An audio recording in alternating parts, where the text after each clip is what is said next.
नमस्कार, उम्मीद करते हैं कि आप सब अच्छे होंगे। इससे पहले हमने एनसीईआरटी फाउंडेशन में राजनीतिक दल पर चर्चा किया था। आज हम चर्चा करने वाले हैं राजनीतिक दल के कार्यों और उनकी कमियों के ऊपर। सबसे पहले इस वीडियो को यहीं शुरू करते हैं और आपसे उम्मीद करते हैं हमारा देश यानी हमारा भारत एक विशाल देश है, जहाँ पर विशाल पॉपुलेशन रहती है, बहुत बड़ी जनसंख्या रहती है। और कहा जाए यहाँ की जनसंख्या क्या है, आपस में मिलजुल के काम करना जानती है। और अगर कहा जाए तो हमारे देश में विभिन्न प्रकार के धर्म के लोग रहते हैं। और कहा जाए तो यहाँ पर विभिन्न भाषाएं बोली जाती हैं और जगह जगह पर अलग अलग बोलियां हैं। और कहा जाए तो ये डाइवर्सिटी जो आप देख रहे हो, इसी डाइवर्सिटी के बीच में कुछ चीजें हैं जिसे आज आपको पढ़ना है, जिसे हम पढ़ने वाले हैं भाग 2 राजनीतिक दल में। अगर कहा जाए तो इसके अंदर आप ये समझिए कि आपका जो भारत है ये क्या है, यूनिटी एंड डाइवर्सिटी का बहुत बड़ा केंद्र है दुनिया के लिए। और अगर कहा जाए तो भारत में लोग मिलजुल के रहते हैं। और दूसरी बात यहाँ पर यह है कि हर भारत में क्या है कि हर किसी न किसी दिन एक त्यौहार आता है। पर अगर कहा जाए, मैं जिस त्यौहार के बारे में बात करने जा रहा हूँ ये 5 साल में एक बार आता है, जिसे हम कहते हैं लोकसभा का चुनाव। और लोकसभा के चुनाव में क्या होता है कि जहाँ सरकार बहुत पैसा लगाती है, और अगर कहा जाए तो ये पूरे भारत में होता है। और दूसरी बात यहाँ पर करें राजनीतिक दल के कार्यों में, तो ये सबसे बड़ा कार्य राजनीतिक दल का यही होता है कि ये इतनी बड़ी विशाल जनसंख्या से वोट कैसे प्राप्त करें, क्योंकि सत्ता हासिल करनी है तो जनता का वोट भी आपको हासिल करना पड़ेगा। तो राजनीतिक दल का कार्य यही होता है कि जनता से किस प्रकार से वो जुड़े। तो इसमें क्या करते हैं, दल बड़ा कैंपेन करती है और जगह जगह पे लोग निकलते हैं। आप देखेंगे कि आपके घर में भी नेता लोग आते होंगे, आपके पैर छूते होंगे और वोट मांगते होंगे। बेसिकली कुछ ऐसी चीजें होती हैं जहाँ पे आप देखोगे राजनीतिक दल क्या करते हैं, कैंपेन करते हैं, बड़ी बड़ी बुलेरोस निकलती हैं, कार्स निकलती हैं, बैनर्स छपते हैं, पोस्टर्स निकलते हैं।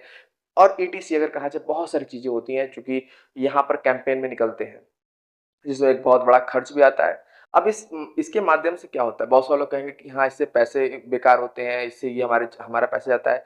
पर ये नहीं है। असल में यहाँ पर ये है कि राजनीतिक दल करना ये चाहते हैं कि राजनीतिक दल यहाँ पर ये करना चाहते हैं कि जो जनता है उसको ये बताना चाहते हैं कि चुनाव आ गया है, अब आगे तुमको वोट देना होगा। जैसे अगर कहा जाए तो कोई भी आपको नेता मिलेगा, अगर चुनाव का टाइम होगा तो आपसे कहेगा भैया वोट डाल देना, क्योंकि इंपॉर्टेंट यहाँ पर यह है कि वोट डालना बहुत जरूरी है। तो इसीलिए जनता के सामने जागरूकता भी लाना इंपॉर्टेंट है। तो राजनीतिक दल ये भी कार्य करते हैं कि वोट डलवाने के लिए जनता को जागरूक करते हैं, वो कैंपेन करते हैं या उनके हिसाब से बातें करते हैं कि भैया आके वोट डाल देना, तुम किसी को भी वोट डाल पर डाल देना वोट आकर। ये इंपॉर्टेंट यहाँ पर ऐसा फेस हमें दिखता है।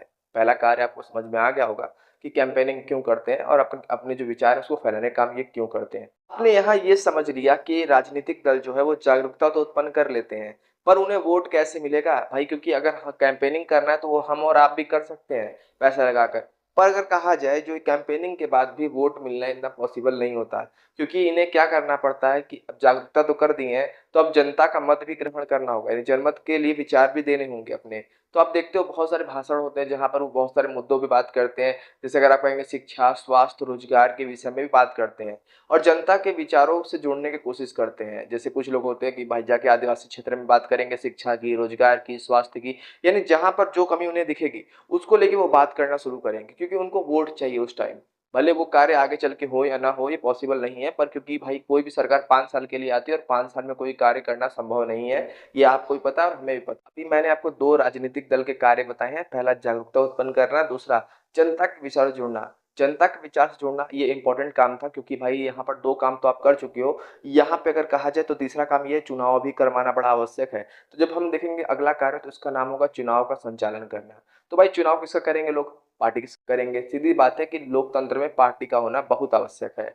अब अगर कहा जाए एक और इम्पोर्टेंट चीज यहाँ पर आपको मिलेगा, जिसका नाम है कि सरकार का गठन। जैसे अगर कहा जाए सरकार का गठन में, तो हमारे इंडिया में 545 सीट्स हैं, यानी अगर कहा जाए लोकसभा के अंदर 545 सीट्स हैं।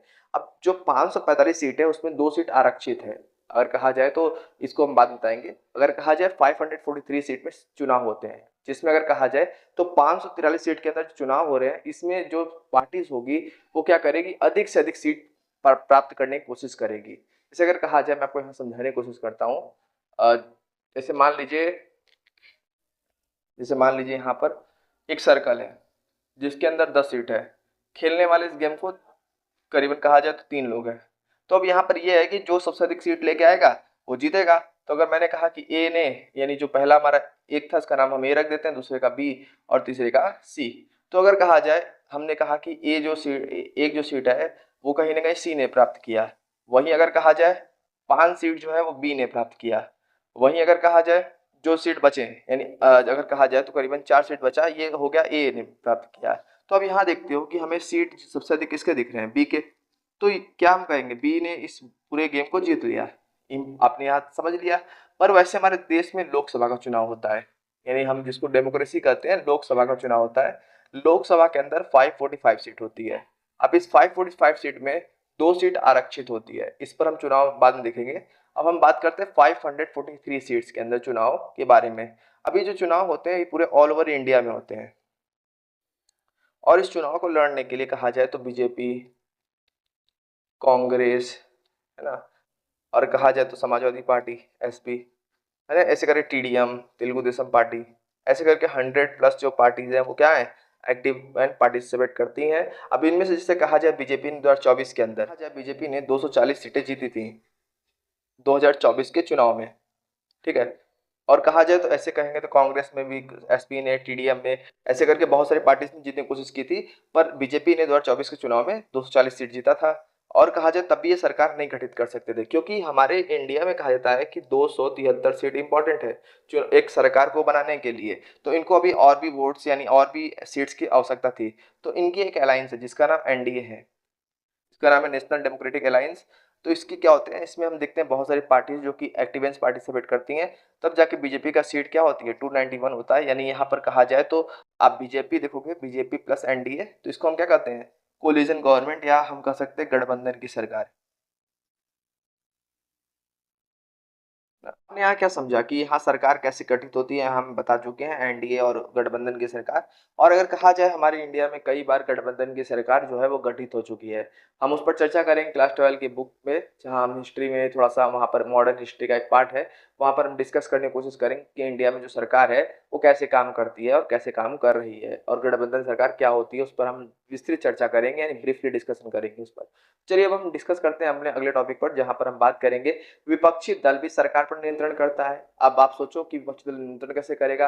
पहली बात है, विपक्षी दल जो होता है वो सरकार के वायदों को सुनता है, यानी जो अगर कहा जाए सरकार गठित होती है तो कुछ वादे करती है कि भैया तुम्हारे हेल्थ केयर, स्वास्थ्य सुधारेंगे, तुमको अच्छा रोजगार देंगे, अच्छी शिक्षा देंगे, यानी ऐसे करके कुछ वादे करती है ना। तो ये वादों में भी क्या होता है, सरकार पूरी नहीं कर पाती है, तो विपक्षी दल का बड़ा काम होता है कि भैया ये जो सरकार है उसको कंट्रोल किया जाए। क्योंकि मान लो सरकार जो वादे कर रही है उसको थोड़ा देखा जाए कि यार ये वो पूरा भी कर रही है कि नहीं, तो विपक्षी दल क्या करता है, कंट्रोल करता है। जैसे आप देखोगे राहुल गांधी जी हैं, वो कभी कभी आते रहते हैं मीडिया में, जो कि अपने भाषणों में फेमस रहते हैं, तो वो क्या करते हैं, मोदी जी कंट्रोल करते हैं कि भैया मोदी जी की जो पार्टी यानी जो बीजेपी पार्टी है उसको क्या करते हैं, कांग्रेस पार्टी कंट्रोल करती है, क्योंकि इस समय कांग्रेस पार्टी जो है प्रधान है विपक्षी दल का। तो इंपॉर्टेंट यहाँ पर रोल है, देखो, क्योंकि इन दोनों के बीच में कोई लड़ाई झगड़ा नहीं है, पर वो दिखाती है कि जनता में ये भी काम बाकी रह गया, इसको करो, ठीक है। तो ये थोड़ा काम है जिसको मैंने यहाँ पर खत्म कर दिया, और राजनीतिक दल के कार्य मैं यहाँ लिख देता हूँ। तो चलिए तो हम कार्यों को लिख देते हैं यहाँ पर।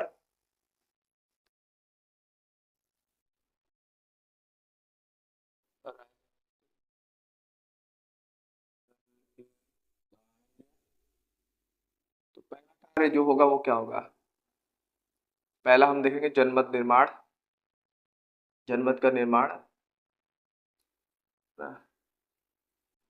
अब दूसरा हमने देखा था क्या, जागरूकता, तो उत्पन्न करना। तीसरा हमने क्या देखा था, सरकार गठन।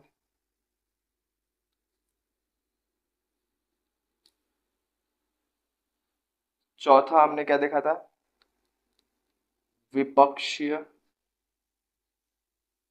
दलों द्वारा नियंत्रण। ये सारे कार्य हैं, और भी कार्य हैं, इसको हम आदि कार्यों में शामिल कर सकते हैं, है ना, आदि कार्यों में शामिल कर सकते हैं। और अगर अपने राजनीतिक दल के कार्यों को लिख दिया है, जो कि हमने आदि कार्य लिख दिए, कुछ और भी कार्य हैं जो कि वो कर रहे हैं। अगर कहा जाए तो राजनीतिक दल के कुछ आलोचनाएं भी हैं, यानी उनकी कुछ कमियां भी हैं जिसको हम अभी देखने वाले हैं। आलोचना।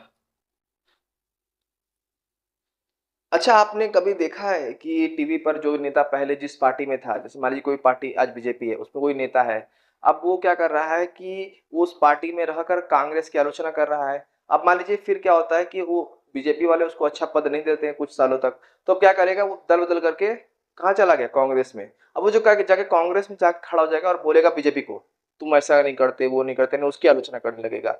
यानी एक नेता किसी का नहीं है। तो यहाँ पर आप क्या देखते हो कि इसे हम कहते हैं दल बदल।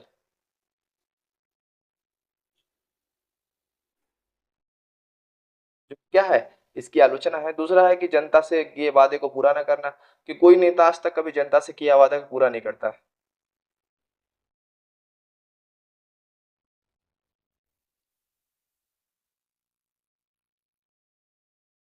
क्योंकि अपराधीकरण होना, यानी अपराधियों का ज्यादा होना राजनीतिक दल में, ये क्या है, एक इम्पॉर्टेंट है। क्योंकि राजनीतिक दल जो होते हैं वो क्या करते हैं, पावर प्राप्त करने के लिए, यानी सत्ता हासिल करने के लिए कुछ ऐसे लोगों को भी शामिल कर लेते हैं जो कि बहुत अमीर है, यानी जो उन पर कोई क्रिमिनल रिकॉर्ड रहा है तो वो भी शामिल हो जाते हैं इसमें। आप सोचिए कितनी गलत बात है। पर हमारे इंडिया की राजनीति में कुछ ऐसी पार्टियां हैं जो कि कभी चुनाव जीत नहीं पाती, तो वो एक काम करती हैं कि हमारे देश में लड़ाई लगवा देती हैं, जैसे भाषावाद के नाम पर, जातिवाद के नाम पर, ऐसी कई सारी लड़ाइयाँ लड़वा देते हैं। क्योंकि होता क्या है कि जब वो देखती हैं कि भाई जनता एकदम खुशहाल है, वो कुछ कर नहीं रही, एक्टिव नहीं है, वो आपस में मिलजुल कर रह रही है, तो देखते हुए जब ये वोट क्या है, वोट सरफेस उनका कम होने लगता है, तो वो देखते हैं कि भैया कुछ ना कुछ ऐसा करना पड़ेगा जिससे पूरे जो उनका जो भी सोच है, विचार है, वो उनके जैसा बन जाए। तो ऐसी कुछ लड़ाइयाँ करवाते हैं। जैसा कहा जाए जो सबसे इंपॉर्टेंट लड़ाई है अगर कहा जाए इस समय चल रहा है, वो है जातिवाद। जातिवाद जो कि काफी इंपॉर्टेंट है, जिसको अभी कहा जाए, इस पर कई सारी किताबें सोशियोलॉजी में। वहीं कहा जाए भाषावाद। भाषावाद भी क्या है, जातिवाद क्या है, भाषावाद। और कहा जाए तो फिर संप्रदायवाद। भारत में क्या है ना, हमारे भारत बहुत लोग बेचारे हैं कि वो क्या करते हैं, इन पार्टीज के विचार में फंस के क्या करते हैं, आपस में लड़ जाते हैं। कोई जाति के नाम पर लड़ेगा, कोई भाषा के नाम पर, कोई संप्रदाय के नाम पर अगर कहा जाए तो राजनीतिक दल भी उन्हीं लोग के पास जाते हैं जहां पर उनको लगता है कि भैया इनको हम लड़वा देंगे तो फायदा हमको होगा। तो यहाँ पर जो आप देख रहे हो, एक नैरो माइंड वाला काम जो है यहाँ पर हम लोग करते हैं। हम लोग आपस में ही लड़ते हैं, जो कि हमें मुझे लगता है कि यहाँ पे आपको समझ में आ गया होगा इस आधार पर। और अगर कहा जाए तो आदि ऐसे कार्य और भी हैं जो कि इम्पोर्टेंट है, जो कि पर मुझे ये जो है इम्पोर्टेंट लगता है, क्योंकि हमें शायद से ये नहीं करना चाहिए। क्योंकि हमें क्या क्या भारत में मिलजुल के रहना चाहिए, क्योंकि अंग्रेजों ने तो हमें बांट ही दिया था। कम से कम सरकार तो ना बांटे कोई भी। उम्मीद करते हैं कि आप सबको अच्छा लगा होगा, तो लाइक सब्सक्राइब एंड शेयर जरूर करना। और उम्मीद करते हैं कि आप सब यहाँ पर कार्य को समझोगे और आलोचना को समझोगे।